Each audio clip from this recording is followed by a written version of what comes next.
Getting into your stance. Today we're going to go over basic boxing punches.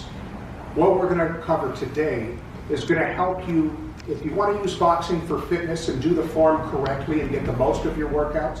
And also if you want to learn the sport a little bit, some of the things that we're going to go over will give you a start. So for starters, let's get into our stance. I assume that most of you are right-handed, so if you're left-handed, assume the opposite is true for you. Left foot in front, right foot in back. Feet are about shoulder width. Some people with long legs might prefer a wider stance, but never closer than shoulder width. Knees bent on the balls of your feet, bending forward at the waist, and bending forward means this way, not this way, almost like a batter at plate. But unlike a batter, your right foot is just a little bit on the outside. You're not here like a surfer or a batter or someone on a skateboard. You step out with your right foot just a little bit. Your weight is in the middle. You're standing at an angle like an archer or a rifleman. Nice and relaxed. Hands down so your elbows are in. Then bring your hands up. And if you really want to learn how to box, chin down. So this is our stance right here.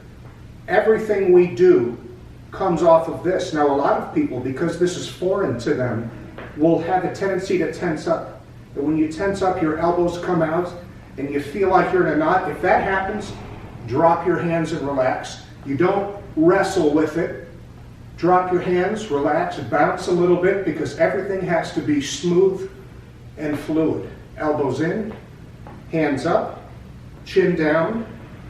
Get comfortable here because everything you're going to do is going to come from this. And now that we have our stance, let's start throwing some punches.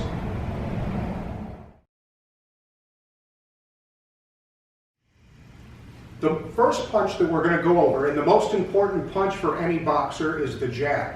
That's a straight punch with your lead hand. So we get into our stance, and every punch you learn, it starts with your feet. So what I'm going to do is step. If you notice, I'm working off of a little bounce, a little rhythm, because a boxer always punches off of some kind of movement. If you're just getting started, you can stand still. But for me, I like to get a little bounce, and I step. I'm stepping. And once you get this step down, you're going to see how the punch wants to come, and we're going to free up the hand. That's the jab. It comes from your shoulder, not the elbow. Comes from your shoulder, palm facing the floor, connecting with these four knuckles, and give it a little exhale. And from this angle, you can see that my back foot remains planted as I step. I step forward 2 inches. I step back 2 inches. I'm not stepping back here. I'm staying wide. A little exhale with every punch. And beware that as you step, you're not picking up the back foot. Stay in your stance. Keep your feet wide. Keep your weight in the middle.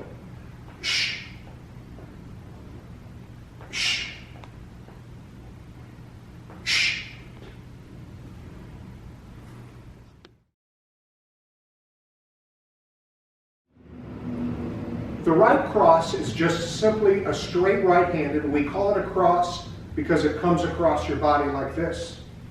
And like every punch we do, it starts with your foot. Watch my right foot. I'm turning, and I'm almost bringing my hips square with each other and my shoulders square. Turn. Turn. My left hand stays up. I'm not turning and dropping. And now I see how the right hand wants to free up.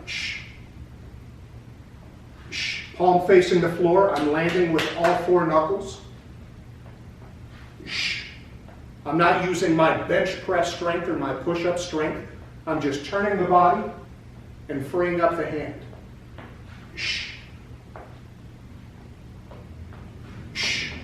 Keeping it smooth and easy. Breathing out with each punch.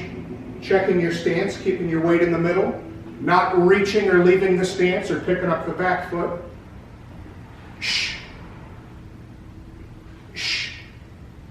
Coming from the shoulder. Getting a good extension but not hyperextending the elbow. Keep a slight bend in the elbow. Shh. Shh. Shh.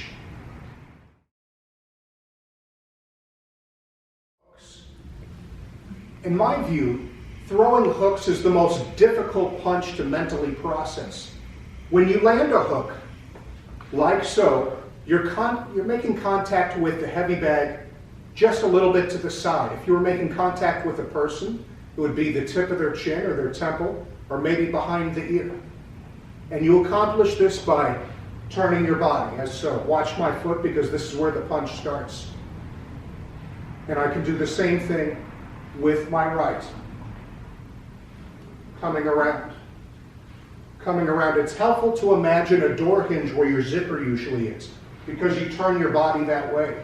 And you might not be used to turning your body that way, so be patient as you train your body to do something it's not used to doing.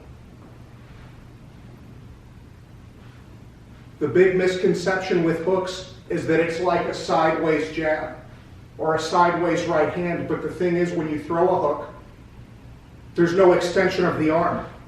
If you were to miss, the elbow is still bent. The way the punch lands, the textbook way the punch lands, palm facing the floor, landing with all four knuckles. Some people have a natural tendency to throw the hook and land with their thumb up like this. I think that's perfectly acceptable. You have to do what works for you, because not everybody is wired the same way. So, find what works for you. Left hook, right hook, and don't let these punches take you up tall. Keep your knees bent, stay in your stance, elbows in. Shh. Shh. Shh. Shh. Shh. Shh.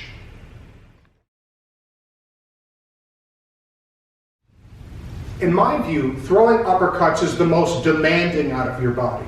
It requires the most physical work out of your body. Like everything you throw, you do it from your stance. People have this tendency when they throw uppercuts to square up, but everything you do needs to be from your stance. If you watch my legs, I'm using my legs to make a U with my head. My hands stay right where they are, right by my face. My elbows are in tight. I'm going like this, so go like this with me.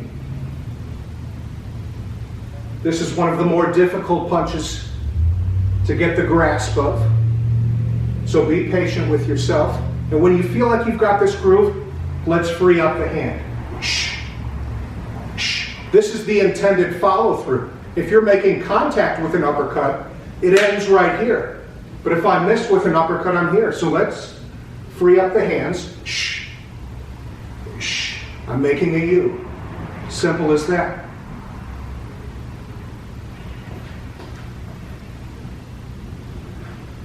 Once I get this mechanics down, shh, shh, shh, make a fist, connect with all four knuckles. Shh, shh, shh, shh. Recap. So now we've gone over all of the basic punches. Let's revisit everything. Number one, let's get into our stance. Keeping our weight in the middle. Feet shoulder width, knees bent on the balls of your feet, elbows in, chin down, hands up. We'll start with the jab. Shh. Breathing out with every punch. Shh. Getting a good extension without hyperextending the elbow. Keep a slight bend in the elbow. Shh. Right cross, turn that back foot. Shh. Loosen up those muscles and relax. If we're tight, drop your hands. Bounce a little, get loose, back into your stance. Shh. Hooks.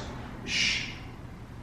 Shh. Turn your body. Stay low as you do it. Don't let the punches take you up. Shh. Shh. Shh. Uppercuts. Shh. Shh. Make a U with your head by using your legs. Shh. Shh. Stay in your stance, and even though we're exploding up, we don't stand up tall. We keep a slight bend at the waist. We keep our knees bent. Shh. Shh. And those are your basic punches.